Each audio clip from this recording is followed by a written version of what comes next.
Estimados, eu me lanço aos teus pés.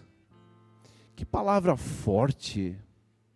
A ideia de lançar-se aos pés é uma postura de reverência, é uma postura de quebrantamento, é uma postura de admitir que eu não consigo sozinho, eu preciso ser abastecido. Nós temos uma nova série, Respira. Hoje não pira, suspira no dia 10, dia 17, inspira. Eu confesso que já fiquei encantado e tem coisa boa diante de nós. Hoje, então, não pira. Quando a gente passa mal, geralmente tem alguém por perto que diz o quê? Respira, respira fundo. A gente fala isso. Sabe que esse negócio funciona? Quando alguém está para desmaiar, o ideal é se ficar agachado e respirar. Funciona. Por quê? Porque respirar fundo oxigena o cérebro, libera serotonina e alguma coisa acontece em termos de bem-estar. É isso. Respira fundo. Eu tenho experimentado. Às vezes, eu sou bastante ansioso, e quando eu acordo já ansioso, estressado, já pensando em algumas coisas, Deus tem me aquietado o coração através de um pequeno exercício. Eu tenho lá meu lugar onde eu gosto de sentar de manhã cedo, faço um cafezinho, uma xícara de café, e às vezes faço isso bem cedo mesmo, porque eu gosto desse tempo da manhã, esse silêncio. Mas o meu coração às vezes está atribulado, já está agitado. E eu tenho experimentado olhar, eu consigo ver o céu, tem lá um jardinzinho interno, tem umas plantas bonitas. Eu gosto de olhar, entrar em contato com a natureza, o céu, o sol nascendo, e de repente fazer um pequeno exercício de inspirar. Expirar, respira, inspira, expira. E aí eu lembro que a Bíblia fala que o Espírito de Deus, no hebraico, chama ruá, que quer dizer vento, sopro. E no Novo Testamento é pneuma de pneu, né? É vento também, é sopro, é ar. Se Deus é esse Espírito e eu preciso inspirar, eu faço esse movimento e eu digo, Deus, toca com teu Espírito o meu Espírito. E fazendo isso umas 10 vezes, de repente eu sinto que eu entro num clima de oração e eu consigo falar com Deus e alguma coisa despirocou um pouco. Despirocou. Deixou de estar pirado. A palavra pirar, ela é interessante. Eu fui no dicionário. Tem 2 significados. O primeiro, perder o uso da razão. Literalmente endoidecer, enlouquecer. Eu acho que na nossa região ele é o mais conhecido. Pô, o cara pirou, ficou louco, né? Cara, pirou geral. Mas tem uma segunda palavra que é uma gíria. Eu tenho a impressão que aqui na nossa região não é tão usada, mas é cair fora, safar-se, esgueirar-se, escapar, fugir. Embora que eu acho que essas 2 palavras elas caminham meio juntos, são os 2 lados da mesma moeda. Porque se tu não tá legal, cara, se tu tá numa crise, tu tem vontade enorme de fugir disso tudo. Então, não pira. Opa, preciso voltar aqui um pouquinho. Permita ainda, a título de introdução ao tema, por que nessa época nós estamos falando desse tema? Isso não é por acaso. Eu lembro quando fiz meu estágio em Nova Petrópolis, em 1986, eu lembro que havia lá um dizer, agosto era o mês do cachorro. Vocês também conhecem, eu achei que isso aqui não se falava, isso mesmo do cachorro louco. Por que tinha essa coisa do cachorro louco? Sabe o que as pessoas falavam? Aliás, os entendidos, de que é o mês onde havia um índice maior de raiva canina.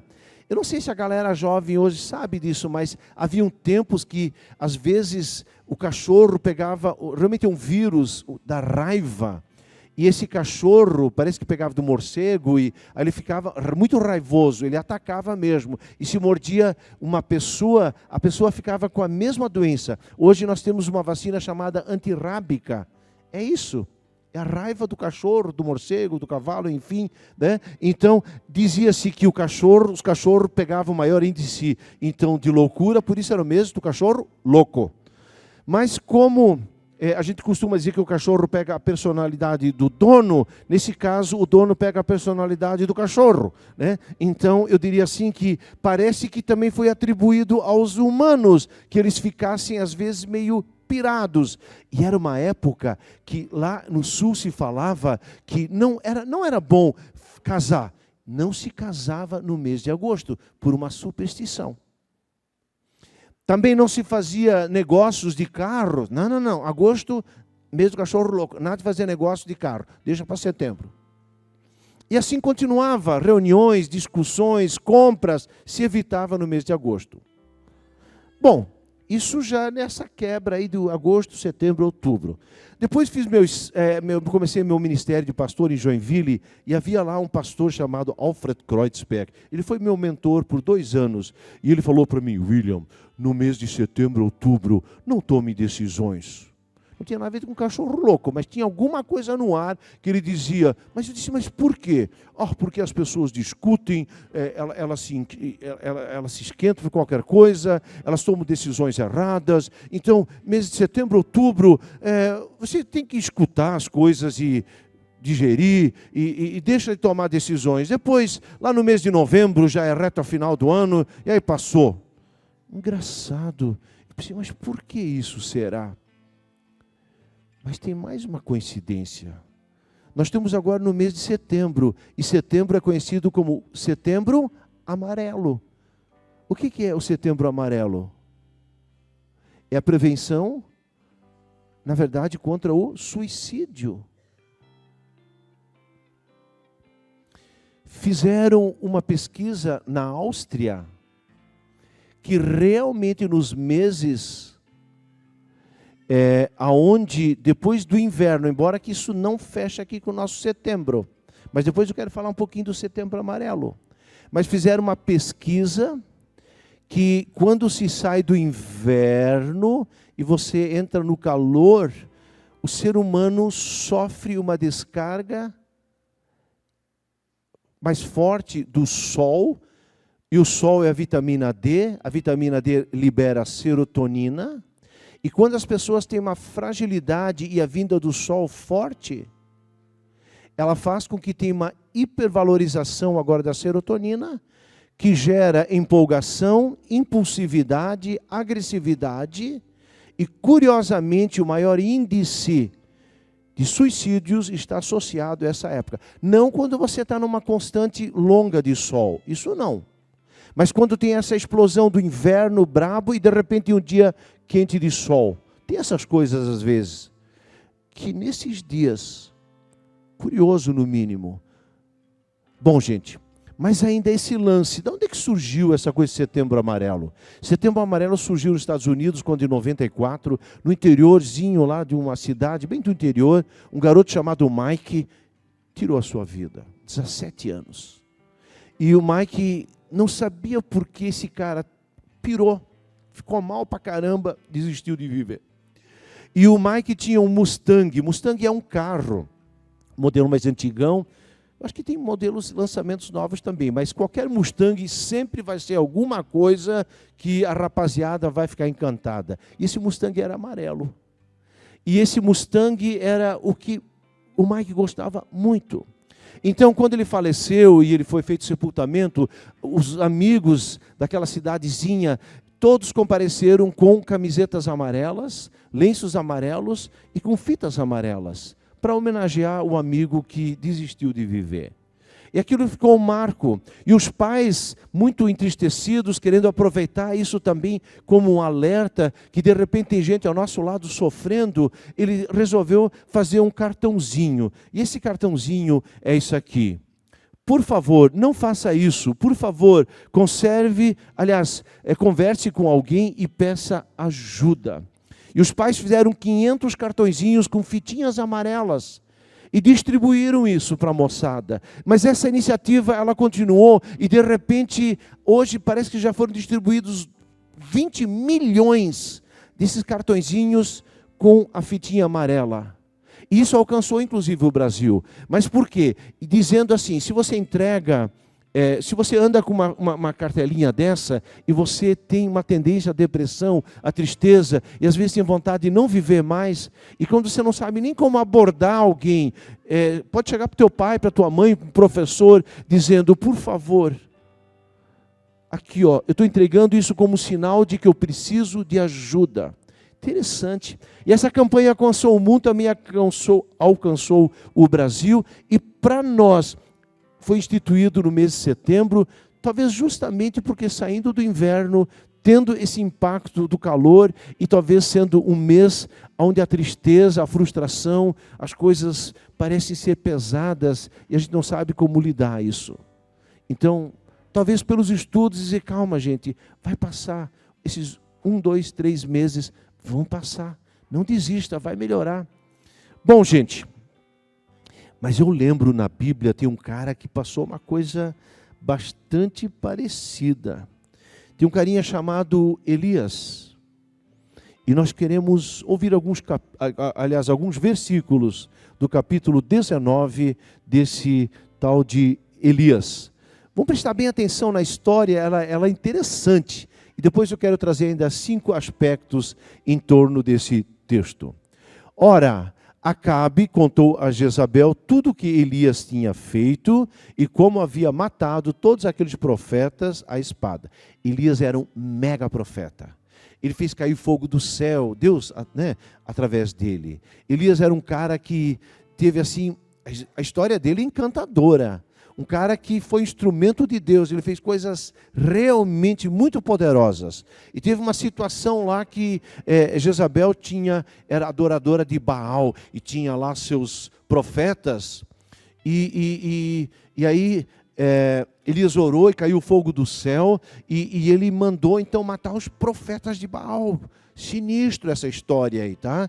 E aí a Jezabel ficou muito braba e disse assim, ó, por isso Jezabel mandou um mensageiro a Elias para dizer que os deuses me castigam com todo rigor, caso amanhã nessa hora eu não faça com a sua vida o que você fez com a deles.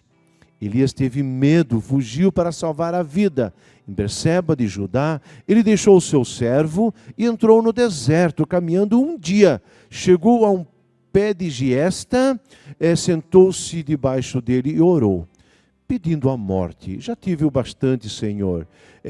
Tira a minha vida, não sou melhor que os meus antepassados.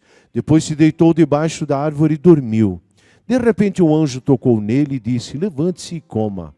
Elias olhou ao redor e ali, junto à sua cabeça, havia um pão assado sobre brasas quentes e um jarro de água. Ele comeu, bebeu e deitou-se de novo. Eu acho que ele dormiu mais um soninho generoso aí. Daí o anjo voltou, tocou nele e disse, levante-se e coma. Para comer de novo, né? Ele deve ter dormido aí umas boas 8, 9, 10, 11 horas. Pois a sua viagem será muito longa. Então ele se levantou, comeu, bebeu, fortalecido com aquela comida, viajou agora 40 dias e 40 noites, até que chegou a Horebe, o monte de Deus. Ali entrou numa caverna e passou a noite. E a palavra do Senhor veio a ele. O que você está fazendo aqui, Elias? E ele respondeu, tenho sido muito zeloso pelo Senhor, Deus dos exércitos. Os israelitas rejeitaram a tua aliança, quebraram os teus altares, mataram os teus profetas à espada. Sou o único que sobrou e agora também estou procurando matar-me. O Senhor lhe disse, saia e fique no monte, na presença do Senhor, pois o Senhor vai passar. Então veio um vento fortíssimo que separou os montes, esmigalhou as rochas diante do Senhor. mas o Senhor não estava no vento. Depois do vento houve um terremoto, mas o Senhor não estava no terremoto. Depois do terremoto houve um fogo, mas o Senhor não estava nele. E depois do fogo houve um murmúrio de uma brisa suave.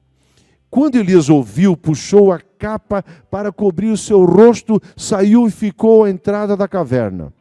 E uma voz lhe disse: o que você está fazendo aqui, Elias? A mesma pergunta pela segunda vez. Ele respondeu: tenho sido muito zeloso pelo Senhor, Deus dos exércitos. Os israelitas rejeitaram a tua aliança, quebraram os teus altares, mataram os teus profetas à espada. Sou o único que sobrou. E agora também estão procurando matar-me. O Senhor lhe disse: volte pelo caminho por onde veio e vá para o deserto de Damasco. Chegando lá, unja Azael como rei da Síria, unja também Jeú, filho de Nise, como rei de Israel, e unja Eliseu, filho de Safate, de Abel-Meolá, para suceder a você como profeta. Que história, né? Eu quero falar 5 aspectos. Primeiro, Elias chegou ao fundo do poço. A vida às vezes pode ser tão difícil que já não se enxerga mais saída. Vocês sabiam que por ano são 800 mil pessoas que tiram as suas vidas? Isso está nas 20... Deixa eu falar aqui corretamente. Todos os anos, suicídio aparece entre as 20 principais causas de morte do mundo. No Brasil, são 12 mil suicídios por ano. A cada 40 segundos, alguém tira a sua vida. Quando alguém tira a sua vida, 135 pessoas sofrem intensamente a perda dessa pessoa. 25 pessoas são diretamente influenciadas. Se alguém se tirou a vida, e quando é um ídolo ainda do cinema ou da música, o cara se tira a vida, isso é um efeito dominó de influência, de desânimo, de contágio, de pessimismo. Por isso, inclusive, pessoal, nossa região aqui de Jaraguá, Pomerode, principalmente de origem germânica, um pouco pela rigidez que o germânico tem, são índices que nem se divulga mais. Porque parece que quando tu fala muito sobre isso, isso acaba tendo um efeito dominó. Enfim, sim, a vida pode ser difícil. E por que às vezes as pessoas tiram a vida? Porque o caminho para superar a dificuldade parece tão longe, e aqui para acabar com a vida parece tão perto e tão curto. Elias não era um cara que queria se matar, mas ele começa assim, ele não queria mais viver. Aqui já tem um quadro de tristeza, de uma tendência depressiva. Algo cansou, uma fadiga, um burnout. O que é burnout? É quando por dentro queimou toda a energia e você ainda está no piloto automático, mas aqui dentro não tem mais força. E foi isso que aconteceu. Eu gosto de falar aqui sobre esse tema, não que eu gosto, mas eu sinto a necessidade. Existe um problema real. Elias tinha um problema real.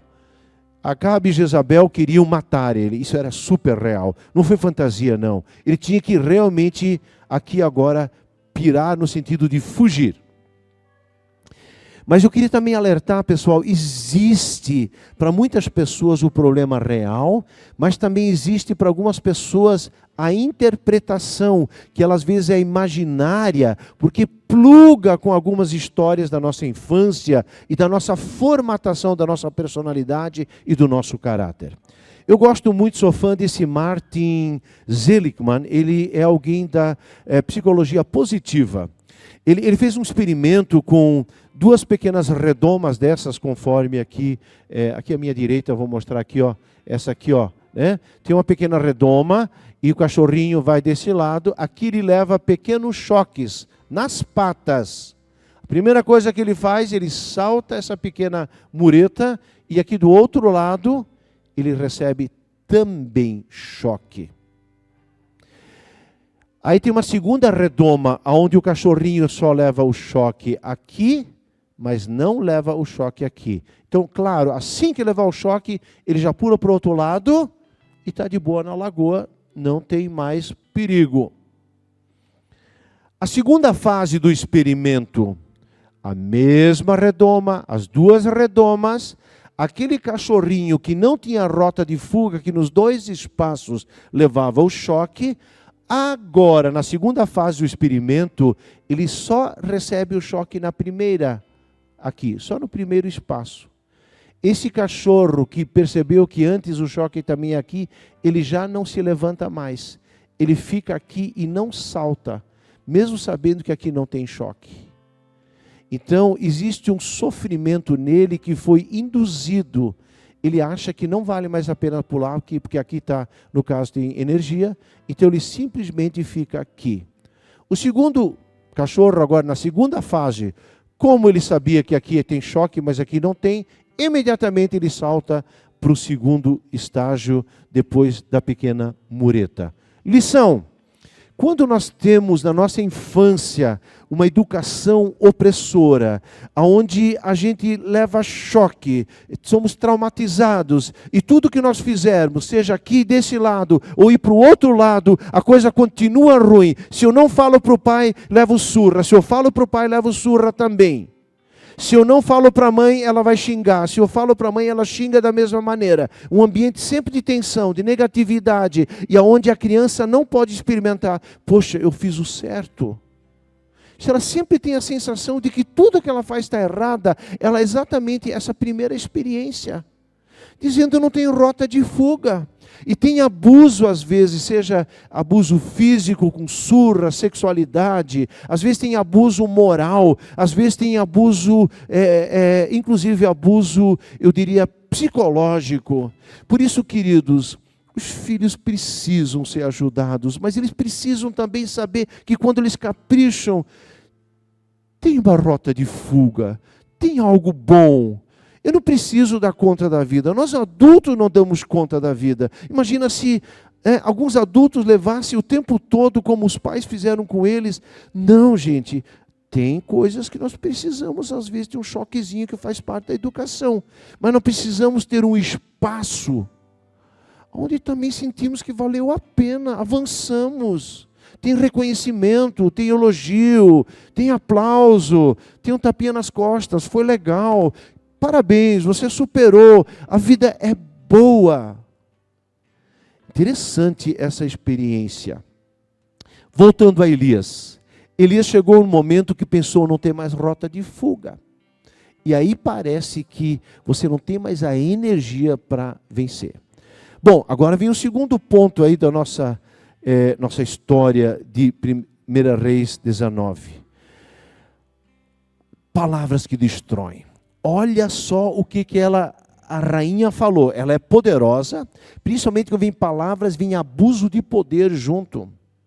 Essa questão de assédio sexual, de patrões, de chefes, porque eles têm o poder da empresa e geram um abuso sobre alguém que é um empregado. Ou querem trocas, manipulações e vão. Isto é abuso, isso é assédio. É ótimo que a lei está em cima disso. Alguém tem um poder, seja alguém na vida pública ou na vida eclesiástica, isso não dá direito nenhum de abusar. A autoridade, ela está aí para sermos servos e não mandões. Se você é pai, você não tem autoridade para abusar sobre seu filho e sua filha. Você é chamado para ser bênção para esse filho e essa filha. Claro que tem aí a educação, a disciplina, mas isso não te dá. Se uma criança agora de 3, 4 aninhos olha para aquele paizão com aquela mãozona, aquele homem lá com 2 metros de altura, isso é puro pânico. Amor com vigor, firmeza sim, mas nós temos que cuidar. E aqui agora essa mulher, rainha, ela diz que Deus acabe com a minha vida, se até amanhã eu não matar você. Cara, isso é desespero. E aí ele sai correndo, e ele caminha. Eu posso imaginar um dia de caminhada, a gente caminha 6 km por hora, um dia de caminhada, digamos, caminhou 8 horas, o cara caminhou 48 quilômetros, 50 quilômetros, desesperado, já não tinha mais energia, não tinha mais fadiga, e sabendo que qualquer hora ele podia ser alcançado. E aí ele se deita debaixo de uma árvorezinha chamada giesta. É um arbusto, até porque no deserto não tem muita planta. E aí ele se deita lá debaixo e dorme. Os antigos às vezes diziam, tem um ditado alemão, desculpe agora, wollen wir erstmal darüber einmal schlafen. Vamos primeiro dormir sobre esse assunto. Isso é um ditado alemão que diz isso. Vamos primeiro dormir sobre esse assunto, amanhã nós voltamos a conversar sobre isso. Quem é de origem alemã vai ouvir essa frase. Pessoal, vamos primeiro dormir, amanhã nós conversamos. Porque o sono, ele libera serotonina, é uma sensação de bem-estar.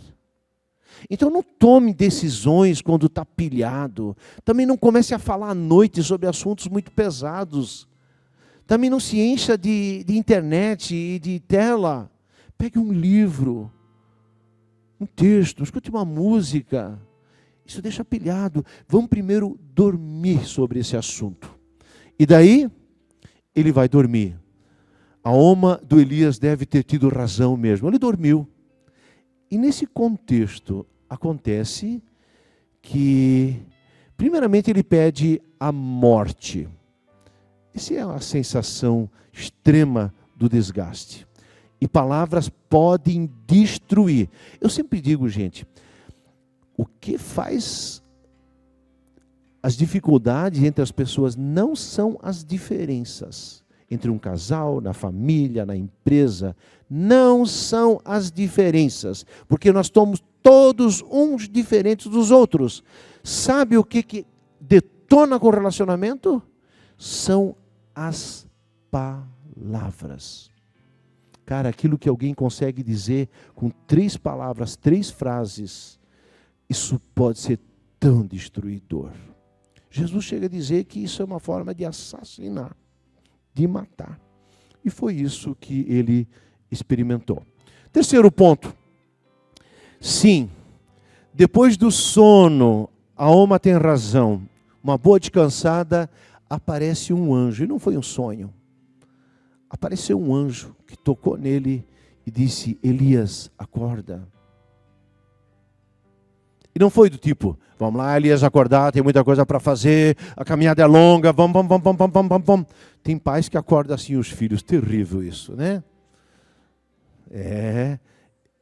Tocou nele, tocou. É tão bom ser acordado, um toquezinho nas costas, um cafunézinho, fica melhor. O anjo tocou e disse, tocou nele, Elias, acorda, o cafezinho está na mesa, tinha uma brasa lá e um pãozinho assado, fresquinho, espetáculo, coisa boa. E aí ele diz, come, tem uma aguinha.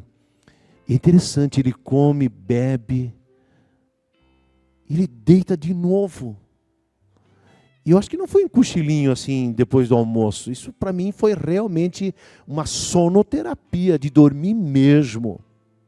Pessoal, se vocês soubessem o quanto dormir bem é essencial para o nosso bem-estar mental, isso tem fundamentação. E ele dorme de novo. E o anjo reaparece, acorda ele de novo, cafunézinho, vamos lá, Elias, café na mesa, outro pão, e ele come de novo, só que agora tem uma tarefa. Vamos para o monte de Deus. Do deserto para o monte. Queridos, deserto, sempre quando a Bíblia fala de deserto, é tempo de provação. E todos nós temos desertos, sem exceção. O deserto é uma coisa estranha. À noite fica muito, muito frio no deserto. E durante o dia fica muito quente. Deserto é um troço estranho. Deserto tem chacais, tem escorpiões, tem cobras. Isso é estranho. Deserto nós não temos referência. Deserto nós andamos no círculo. Deserto não tem água, nós temos sede. Deserto nós temos miragens, é onde a gente acha que lá atrás tem umas árvores, tem umas palmeiras e tem uma água correndo, ouve coisa, chegar lá, não tem não. A pura neurose, a pura crise mental faz com que você enxergue coisas que são verdadeiras. É isso o deserto da nossa vida. Nós estamos alucinando, pensando, e os contrastes, as angústias, os pesos, os perigos são tantos que bate o desespero. Mas que legal que o anjo do Senhor entra nessa história. E Deus sempre, sempre, sempre tem os seus servos, os seus anjos, para nos visitarem. E Deus quer nos usar também, como anjos, na vida de alguém. Eu preciso encerrar, mas daí ele levanta, caminha e vai até o Monte Horebe. O Monte Horebe também é o Monte Sinai, onde os 10 mandamentos aconteceram. E o Sinai lá onde Deus se revelou.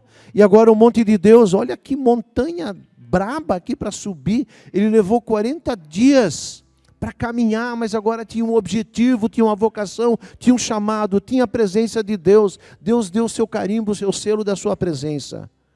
E aí, agora, Deus se revela. E Ele se revela primeiramente através de um terremoto. Aliás, primeiro um vento muito forte. Deus não estava lá. Um terremoto também não estava lá. Fogo também não estava lá. Mas numa simples brisa suave. Aquela quando você acorda de manhã. Respira, expira, inspira. Respirando. É assim que o Espírito Santo vem. Aquiete-se. Respira, respira. Assim como aquela imagem, aquela moça na tela e de repente voltou a cor. Inspire a presença do Espírito. Inspire e volta a cor da saúde, do bem-estar. É interessante que a vocação do Elias nasceu no deserto, mas a revelação da sua missão foi a partir do monte. E o Senhor vê e faz muito além de nós. E depois do fogo houve o murmúrio de uma brisa suave. E nessa brisa suave não foi só para ter um friozinho na espinha, não foi só para ter simplesmente uma experiência legal, que também é bom. Mas normalmente quando Deus nos dá uma experiência sobrenatural, Ele também tem uma tarefa para nós. E aí Ele diz assim: volte pelo caminho que você veio. 40 dias, volta pelo meio caminho, volta agora pelo deserto e vá, unja o rei da Síria, unja o rei de Israel e unja o teu sucessor.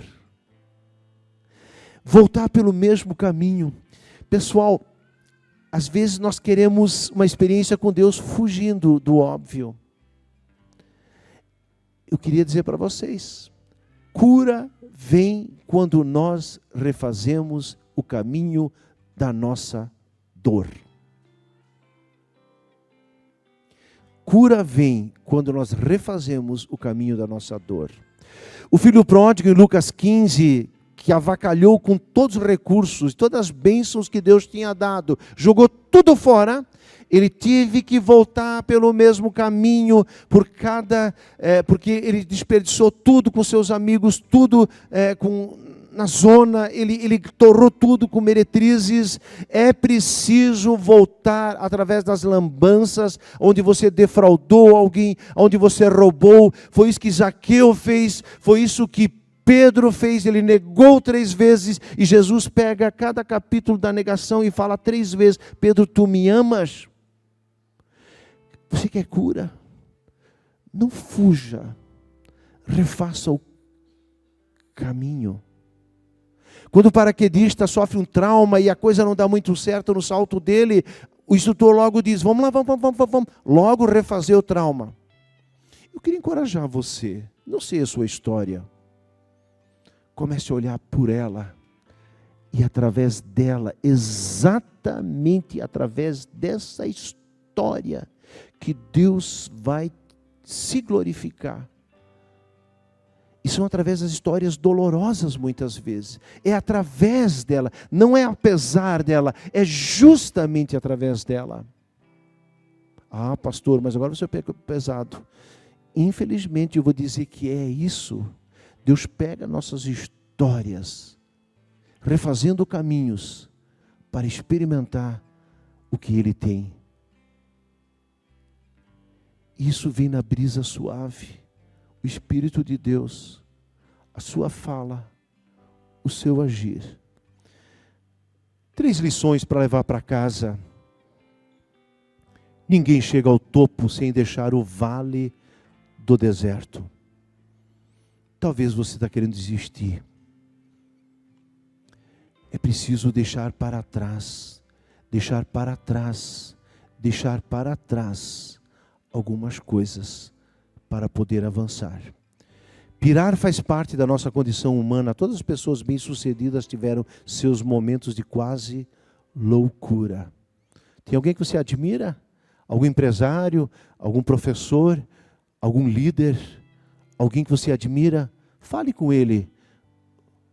Se ele não teve seus desertos, e foi deserto que a coisa deu start para a montanha. Deus sempre terá um anjo para te alimentar no deserto. Sempre terá um anjo. E te mostrará uma montanha a partir da qual deseja falar contigo e revelar a sua vontade. Amém.